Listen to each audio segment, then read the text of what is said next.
C'est un immense plaisir de vous présenter la docteure en nutrition, Isabelle Huot, que tout le monde connaît et tout le monde apprécie. Comment ça va, Isabelle? Plaisir partagé. Merci de me recevoir. Écoute, j'avais très hâte à ce moment-ci et le défi, c'est quelques minutes seulement, puis bon Dieu qu'on en prendrait davantage. Ah, c'est clair. Toute une carrière. Et tu sais qu'ici, on accorde une place importante dans l'émission aux entrepreneurs, entrepreneureux. Le bagage, l'histoire, ça ne veut pas dire que ça a toujours été facile, mais bon Dieu qu'il y en a eu du travail. Et ça, les gens, des fois, n'y pensent pas. Souvent, on travaille tellement fort, les entrepreneurs. Puis je trouve ça beau de voir de plus en plus de femmes en affaires. C'est vrai, aussi. Je suis membre du Réseau des femmes d'affaires du Québec. Et puis, il y a plein de jeunes femmes qui démarrent leur entreprise. Là, je trouve ça hyper stimulant pour l'économie québécoise. Absolument. Et la femme apporte toujours quelque chose de plus, hein, une valeur ajoutée. Puis on l'espère. Bien, c'est certain. Raconte-nous tes débuts. Oui. Parce qu'on n'a pas la chance, on te voit partout. Évidemment, salut, bonjour, etc. Puis on est content de te savoir là, puis tu arrives avec des produits de qualité dont on parle tantôt, mais rarement on sait d'où tu as parti. À quel moment tu as commencé ça, puis comment tu as gravi les échelons? Tu vas être étonné, mais à 18 ans, j'ai fondé une agence de voyage à l'Université d'Ottawa avec une amie, et après une agence de rencontres.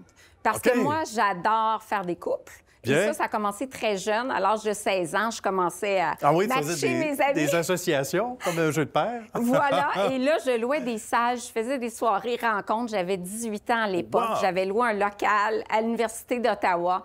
Donc, ça a commencé très jeune, là. Moi, bousculer les choses, être en affaires, j'ai ça dans le sang. Tu avais ça à l'intérieur de toi. Vraiment. Alors, une entrepreneur, donc ça veut dire que très jeune, tu savais ce qui s'en venait. Peut-être pas en nutrition.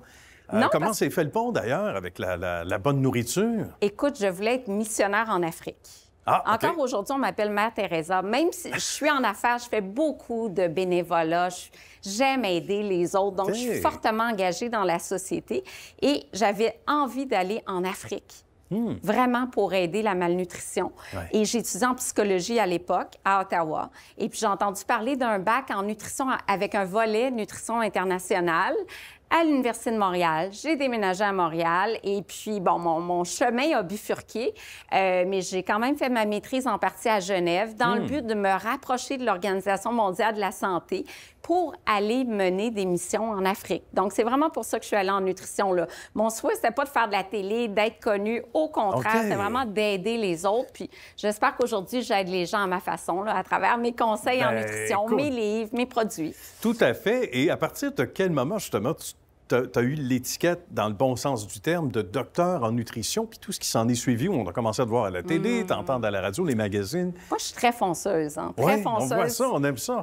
Très persévérante aussi. Même durant mon doc, je travaillais à temps plein. Parce que je suis workaholic aussi, je travaille énormément. Et je travaillais à temps plein durant mon doctorat. Puis mon prof disait, mais Isabelle, tu pourras jamais finir un doctorat. Je disais, ah ouais, tu dis ça? Moi, quelqu'un, ça me fait penser à Lise Wattier. Un défi. Un défi. Quelqu'un qui me dit que je vais pas réussir. Je dis, Gilles, écoute-moi bien, là. Tu peux pas me dire que je vais pas réussir quelque chose. Tu t'adresses pas à la bonne personne. C'est très bon. Je vais te prouver le contraire. Et là, bon, maîtrise, doctorat, 17 livres. Et je veux toujours aller plus loin. Je pense que ça, c'est en soi. J'ai le goût de foncer, de me dépasser. Je viens de finir un livre et je suis déjà, OK, le prochain, c'est quoi? Je viens de lancer un produit, je suis déjà dans, OK, qu'est-ce que je lance l'année prochaine? C'est bien parce que tu n'as jamais le syndrome de la page blanche, dans le fond. Là. Jamais. Toi, de ce que je comprends, tu as toujours quelque chose. Et ça doit t'alimenter, dans le bon sens du terme aussi, énormément, de savoir qu'il y a toujours quelque chose, sans mauvais jeu de mots, tu restes sans dire ton appétit, mais tu vas dire, hey, regarde, je ne l'ai pas fait dans ce livre-là, mais je le fais dans le prochain. Puis ça, c'est la roue qui tourne. Absolument. Puis même en affaires, on en a eu des difficultés, vraiment beaucoup. On est vraiment une petite équipe, puis on s'est inséré, mais c'est pas toujours facile, l'entrepreneuriat. Non, c'est sûr. Et malgré les difficultés, à chaque fois que je vais vivre une difficulté, bien, écoute, le désespoir, ça dure 30 secondes. Après ça, on se relève les manches. C'est pas long. On regarde l'avant. Notre vision, c'est quoi? Notre mission, c'est quoi? Bien, écoute, on continue. On continue. Et c'est toujours ça que j'ai envie de faire, d'aller toujours plus loin. Et ça, c'est tout à fait fabuleux et ça nous aide à rester accrochés à ce que tu nous offres également en tes qualités professionnelles de docteur en nutrition. On sait que tu nous envoies sur les bonnes pistes.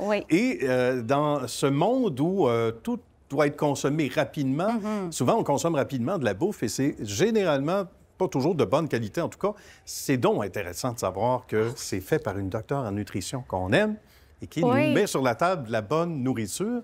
Ça doit plaire beaucoup. Tellement. Mes petits repas font fureur, donc des repas équilibrés avec plus de 20 grammes de protéines, contrôlés en glucides, en sel. Je livre ça au foyer, donc directement à la porte des gens. Qu'est-ce qu'on veut de plus pour être heureux? On commande au téléphone, on commande sur ma boutique en ligne, et puis, bon, on a les repas, plus de 25 choix, tous équilibrés, livrés chez soi, puis partout au Québec.